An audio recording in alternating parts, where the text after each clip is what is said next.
有事吗？没事，你需要咖啡吗？ In our previous video, we learned 是. 是 has various meanings. It can mean thing, matter, business, affair, job, etc. In our previous video, it means trouble, but here it means matter. So, 有事吗? It means what's up, what's the matter? And the gentleman answered, 没事. 没事 means nothing. Nothing important.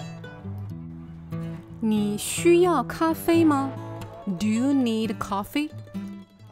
We can see the colors of the words so that you can understand it in a better way. 你 you. 需要 need. 咖啡 coffee.